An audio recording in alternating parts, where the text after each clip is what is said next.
ప్రియమైన వాళ్ళారా, ప్రభు అయిన యేసుక్రీస్తు నామములో అందరికీ వందనాలు. మరి ఈ దినం కూడా మన యొక్క బైబిల్ వాక్య ధ్యానం కొరకై మరి అపోస్తలుడైన పౌలు రోమిలకు రాసిన పత్రిక 8వ అధ్యాయం 1వ వచనం చదువుతానండి.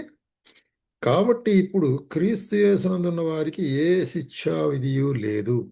కాబట్టి ఇప్పుడు క్రీస్తు యేసునందున్న వారికి ఏ శిక్షా విధియు లేదు. కాబట్టి క్రీస్తు యేసునందుండుట అనే దాని గురించి ఇక్కడ రాస్తుంటున్నాడు. క్రీస్తు యేసునందుట లేక క్రీస్తు యేసులో లేకుండుట చెప్పచ్చుగా, అంతే. కాబట్టి క్రీస్తు యేసులో నుండుట అంటే అర్థం ఏంటి? యేసు క్రీస్తుని ఎవరైతే తమ సొంత రక్షకునిగా అంగీకరించినారో, యేసు క్రీస్తుని ఎవరైతే తమ హృదయంలో చేర్చుకుని వారు క్రీస్తు యొక్క పిల్లలుగా మారి ఉంటున్నారు, దేవుని యొక్క పిల్లలుగా మారి ఉంటున్నారు. కాబట్టి ఆ విధంగా క్రీస్తు యేసునందున్న వారికి మరి శిక్షా విధి లేదు అనేటువంటి కారణం. అంటే ఏ విధమైనట్టుగా నరక శిక్ష అనేటువంటిది లేదు. చెప్పాలంటే మరి మనం నరకం నుంచి విడిపించబడి పరలోకానికి చేర్చబడిన వారం ఉంటున్నాం. ఇది దాని అర్థం. కాబట్టి దేవుని వాక్య భాగంలో ఏం చెప్తున్నదంటే, యోహాను సువార్త మరి 3వ అధ్యాయం 18వ వచనంలో ఒక మాట ఉంటుంది. 3వ అధ్యాయం 18వ వచనంలో యేసు ప్రభువే ఈ మాట చెప్తుంటున్నాడు. ఏంటి చూడండి. రైట్. ఆయనందు విశ్వాసముంచు వానికి తీర్పు తీర్చబడదు. విశ్వసింపని వారు దేవుని అద్వితీయ కుమారుడు నా ముందు విశ్వాసం ఉంచలేదు కనుక వారికి ఇంతకు మునిపే తీర్పు తీర్చబడును. కాబట్టి యేసు క్రీస్తునందున వారికి ఏ శిక్షా విధియు లేదని దానికి అర్థం ఏంటంటే, మరి విశ్వసించువాడు అద్వితీయ దేవుని కుమారుడు అద్వితీయ నా ముందు విశ్వాసం ఉంచున్నాడు కాబట్టి తీర్పు లేదు. విశ్వసించని వాడు మరి తీర్పు కలిగి ఉంటున్నాడు అనే కార్యం చెప్తున్నాడు. అదే 5వ అధ్యాయంలో కూడా అదే మాట చెప్తాడు. చూడండి ఇంకొంచెము యోహాను సువార్తలు కూడా మనం చూసినట్లయితే 5వ అధ్యాయం 24వ వచనములో ఏమంటున్నాడు?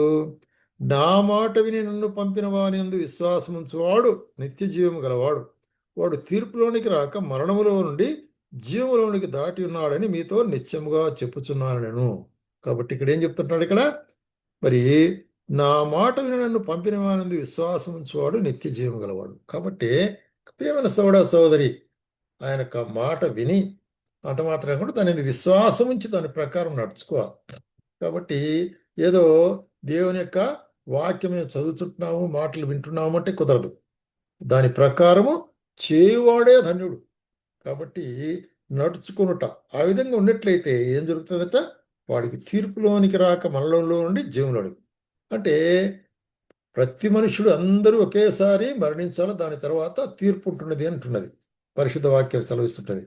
కాబట్టి ఏంటా తీర్పు అంటే మన యొక్క పాప లేక నీతి కార్యములు గురించినటువంటి మరి తీర్పు ఉంటున్నది. అదేవిధంగా యేసుక్రీస్తుని విశ్వాసం ఉంచిన వారెవరు, విశ్వాసం ఉంచని వారెవరు అనే దాని గురించి తీర్పు ఉంటున్నది.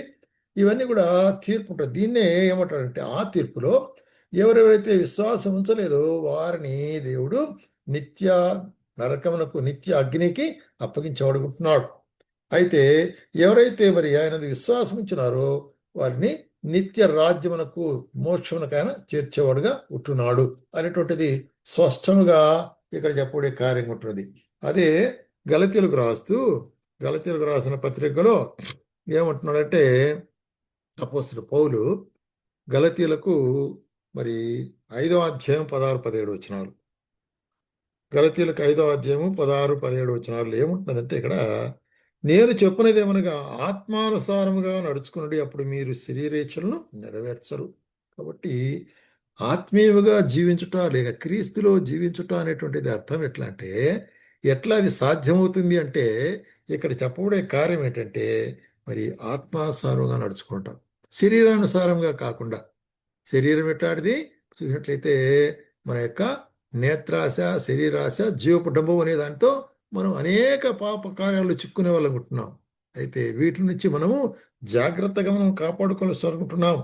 శరీరం ఆత్మకును, ఆత్మ శరీరమునకు విరోధముగా ఉపేక్షించున్నది. ఇది ఎంత సత్యం! మనము ఒకవేళ యేసుప్రభువుని నమ్మినప్పటికీ కూడా శరీరంలో ఉంటున్నాం కాబట్టి శరీరం ఏముంటుంది, కొంచెం సుఖపడితే పర్వాలేదులే, ఒకసారి అబద్ధం చెప్తే తప్పులేదులే అనేటువంటి విధంగా మనల్ని మోసం చేస్తుంది. అయితే ఆత్మ సంబంధమైన కారణంగా మనం చూసినట్లయితే విరోధంగా ఉంటాయి శరీరానికి. అటు చేయకూడదు, తప్పు, దేవుని సన్నిధానంలో తప్పు పాపం అంటుంది. కాబట్టి ఏది నిశ్చయించుకోవాలనేది మనకు మరి తీర్మానం చేసుకోవాల్సిన విషయం. ఇవి ఒకదానికొకటి వ్యతిరేకముగా ఉన్నవి కనుక మీరేమి నిశ్చయించుదురో వాటిని చేయరు. కాబట్టి మీరు ఆత్మచేత నడిపించబడిన యెడల ధర్మశాస్త్రంకు లోనైన వారు కారు, కానీ శరీర కార్యం నెరవేర్చరు. ఆత్మచేత నడిపించబడితే శరీర కార్యాలను నెరవేర్చరు అనేటువంటి కార్యాన్ని మనం చూస్తుంటాం. అదే కొరింథీయులకు రాస్తూ 2 కొరింథీయులకు 5వ అధ్యాయము 17వ వచనంలో మనం చూస్తుంటాం. ఇక్కడ 2 కొరింథీయులకు 5వ అధ్యాయము 17వ వచనంలో మరి కాగా ఎవడైనను క్రీస్తు యేసునందున ఇట్లా వాడు నూతన సృష్టి, పాతవి గతించును, యుగ సమస్తమును కొత్తవాయనంటున్నాడు. కాబట్టి క్రీస్తు యేసులో ఉన్నట్లయితే మరి నూతన సృష్టిగా మనం ఉంటున్నాము అనేటువంటి. కాబట్టి నూతన సృష్టిలో మనం అంటే ఆ యొక్క నూతన సృష్టి మనకి ఇక్కడ జీవితంలో మనం కలిగి ఉండి రాబో దినాల్లో ఆ నూతన సృష్టి లేక ఆ నూతన యెరూషలేము లేక ఆ పరలోక పట్టణం అనే దానికి వారసులము అనేటువంటి కార్యాన్ని మనకు బయలుపరిచేటువంటి కార్యం ఉంటుంది. కాబట్టి క్రీస్తు యేసులో ఉన్న వారికి ఏ శిక్షా విధి లేదు. కాబట్టి ఆయన ఎందుకు నడుచుకుని మనము ధైర్యం కలిగిన వారం ఉండాలి. అందుకొరకే ఇక్కడ ఏమంటున్నాడంటే ఎఫెసీయులకు రాస్తూ 2వ అధ్యాయం 8-9 వచనాల్లో మీరు విశ్వాసం ద్వారా కృపచేతనే రక్షించబడి ఉన్నారు కనుక ఇది మీ వలన కలిగినది కాదు, దేవుని వరమే.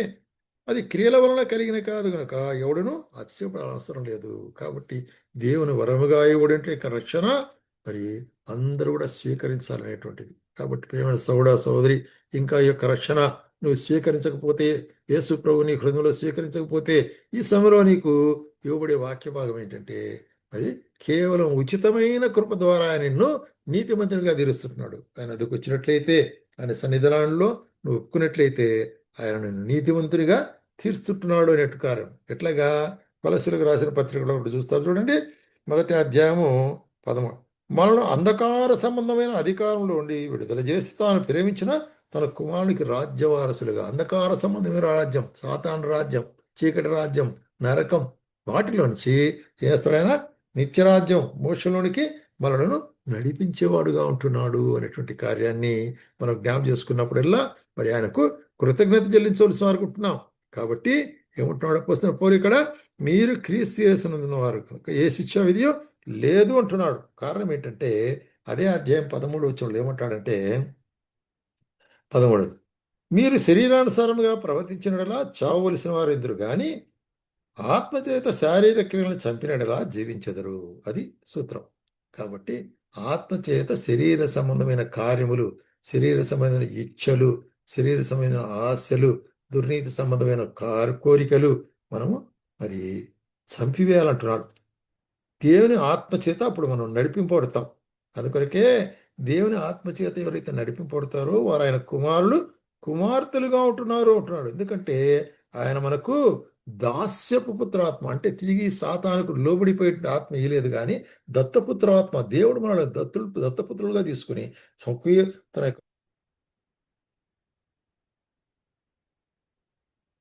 మన దేవుని సన్నిధానంలో మరి ఏమంటున్నాము, అబ్బా తండ్రి అని మొరపెట్టేదానికి ఆయన మనకు ధైర్యం ఇచ్చాను. ఇటువంటి గొప్ప శ్లాఘ్యత. ఎట్లాగా యేసుక్రీస్తులో మనం ఉంటున్నాము కాబట్టి అటువంటి శ్లాఘ్యత. కాబట్టి సోదరి, యేసుక్రీస్తునందున్న వారికి ఏ శిక్షా విధియు లేదు అనేటువంటి కార్యాన్ని జ్ఞాపం చేసుకున్నప్పుడు మరి ఇంకా నువ్వు యేసుక్రీస్తు లేకపోతే నువ్వు శిక్షా విధిలో ఉంటున్నావు. కాబట్టి యేసుక్రీస్తుని విధానమే అంగీకరించు. మరి యేసుక్రీస్తులో ఉండి కూడా నిర్లక్ష్యంగా జీవిస్తున్నట్లయితే నువ్వు శిక్షా విధిలో ఉంటున్నావు. కాబట్టి నీ శరీర కార్యములు నువ్వు నెరవేర్చుకున్నాక ఆత్మకార్యములు నెరవేర్చువానిగా, ఆత్మకార్యముల్లో మరి నిమగ్నునిగా ఉండాలి.